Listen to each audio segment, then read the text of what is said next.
केवल सामान्य जानकारी के लिए है। कोई भी दवा लेने से पहले डॉक्टर से सलाह अवश्य लें। अगर कोई वीडियो देखकर दवा लेता है तो वह खुद जिम्मेदार होगा। धन्यवाद।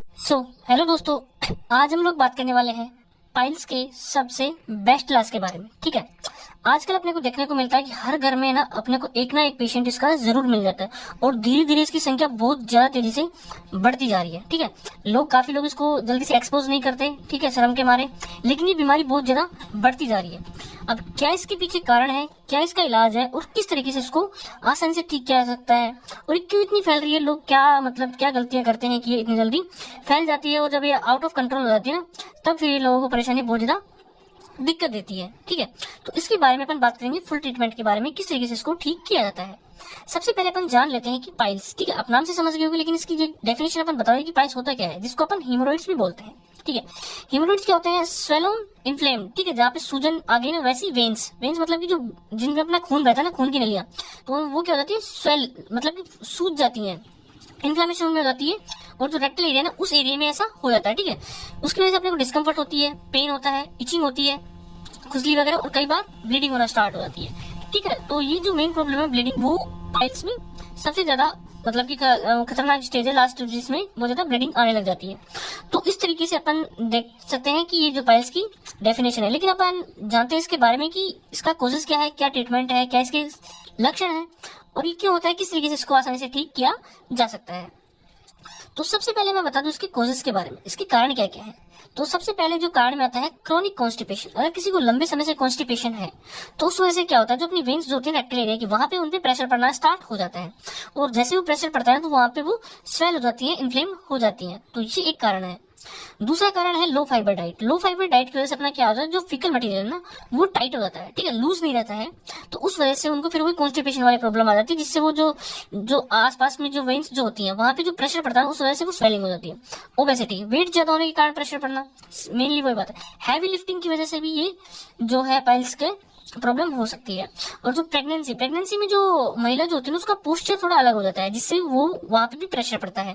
ठीक है, तो उस वजह से भी उनको कॉन्स्टिपेशन और जो पाइल्स जैसी समस्याएं देखने को मिल सकती है। तो ये सारे कोजेस हैं।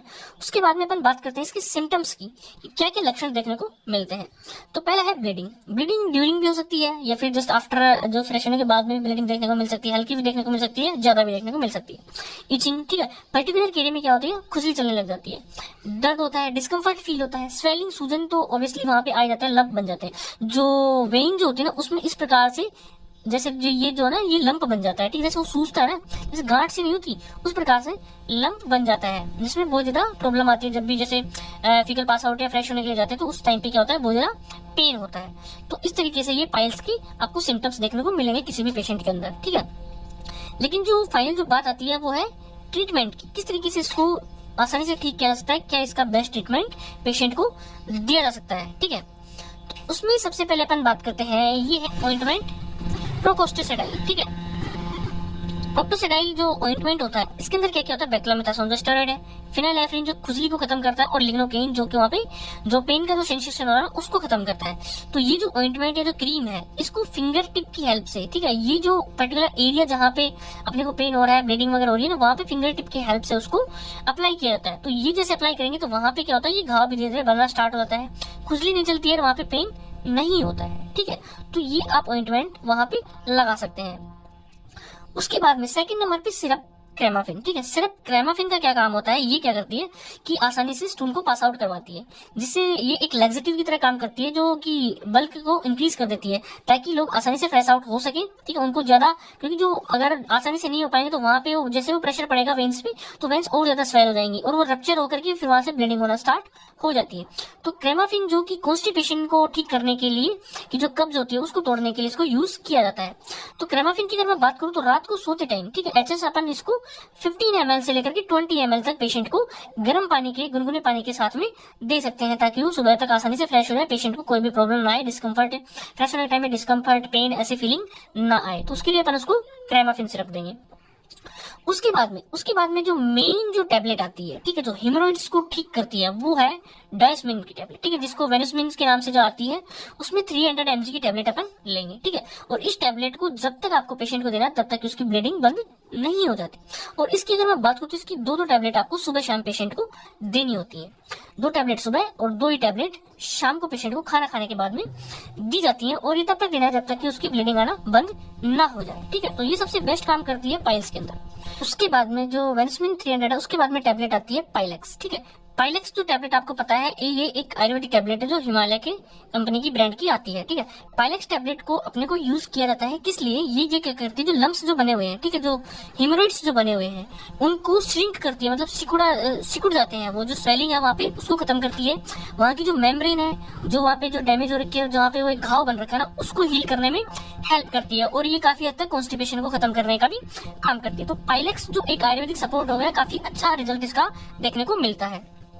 तो पाइलेक्स टैबलेट की अगर मैं बात करूँ तो इसकी दो टैबलेट दिन में 3 बार पेशेंट को दी जाती है, और ये कम से कम आपको 1 महीने तक ये टैबलेट्स देनी होती है पेशेंट को कम्प्लीटली उसको ठीक करने के लिए। ठीक है, तो ये ट्रीटमेंट आपको उसको देना होता है।